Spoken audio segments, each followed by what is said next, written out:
I ran away from home and met an amazing girl on a train who changed my life forever. 14 years later, I'm reuniting with her. When I was 15 years old, I ran away from home because I was pissed off at my parents for grounding me. I didn't have a lot of money, so I decided to hop onto a train and ride it as far as it would go. I reached the end of the line in less than an hour, and decided I wanted to ride it all the way back again, while trying to formulate some kind of plan of how I wanted to live the rest of my life without my parents or anyone. At the last stop, a girl came on and sat in the row right behind me. I didn't pay much attention to her at first, as I was busy writing my life plan on a napkin. It was a few minutes later that she got up and sat next to me, curious as to what I was writing. I told her the story, and after a few laughs, we began talking about everything and anything. Her name was Amanda and she was absolutely wonderful. She told me she was getting off at the last stop. It was also the stop I had gotten on originally, and I told her we would ride to it together.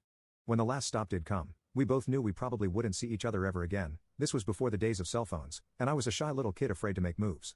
As we got to the end of the sidewalk, which split in two different directions, she went right and I went left. Before saying goodbye, she turned to me and asked me a question that has become a wonderful part of my life. She asked me, "Tell me something you have done, or want to do, that you think I should do. It can be anything, as challenging as you want it to be, or as easy. As long as you give me the rest of my life to complete it, I promise I will do it." I was confused as to why, but I thought about it, and told her, "Sing a song a cappella in a room full of strangers." She said perfect and asked me if I would like a challenge as well. I told her I did, and she told me, "Read, from start to finish. Ulysses by James Joyce." I had never heard of it at the time, but I agreed, and we said our goodbyes. I have an awful memory, and can't remember most conversations I have with most people. But I remember all of that clearly because of the challenge she gave me.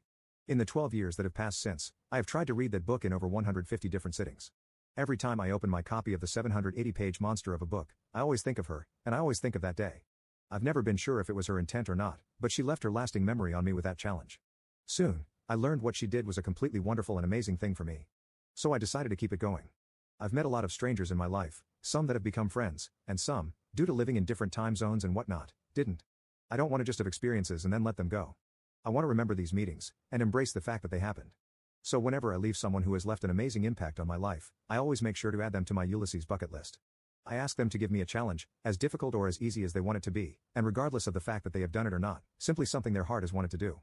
Some have been easy and fun. I met a man in India 9 years ago who told me to, for a week or a month, cook/buy twice as much food as I intend on eating, and give the other half to a stranger in need. I completed that mission 8 years ago, and thought about that man and the time we had all the way through. I met a girl on a cruise 6 years ago, who told me to jump into a body of water on a slightly cold day, without touching or feeling the temperature of the water first. I did that the very same year. I met a couple at an outdoor music festival a few years ago that told me to wear the most bizarre outfit imaginable and walk through a public place, completely oblivious to the fact that you aren't looking normal. I did that task the very next day, at the same festival. Some have been difficult, to say the least. 3 guys I met in Amsterdam and smoked all night with, told me to go to a mall and give 10 strangers 10 presents. That one took a lot of courage, but I did it a year or so after I met them. It was nerve-wracking, but at the same time exhilarating, leaving my comfort zone. A girl I met on a plane told me to skydive. I'm still in the process of getting that done. There are many others that each brought joy to my life. There are still many tasks I have yet to accomplish, and every time I think of these tasks, I think of the people that gave them to me. It amazes me how well I remember all these people, while I can't remember so many aspects of even yesterday. These experiences, not only do I take from them a mission or a challenge, I also take from them a memory of them that never fails to appear inside of my mind.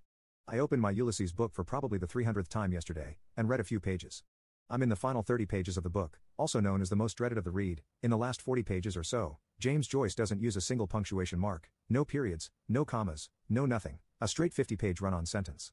I never saw Amanda after that day, nor do I know if she ever did get a chance to sing a song to a room full of strangers.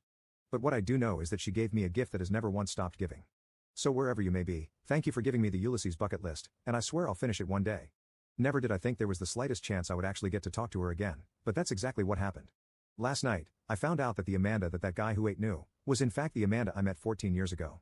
I sent her an email reminding her of our meeting years ago, and she replied to it. We've been talking a lot and we're going to meet again very soon.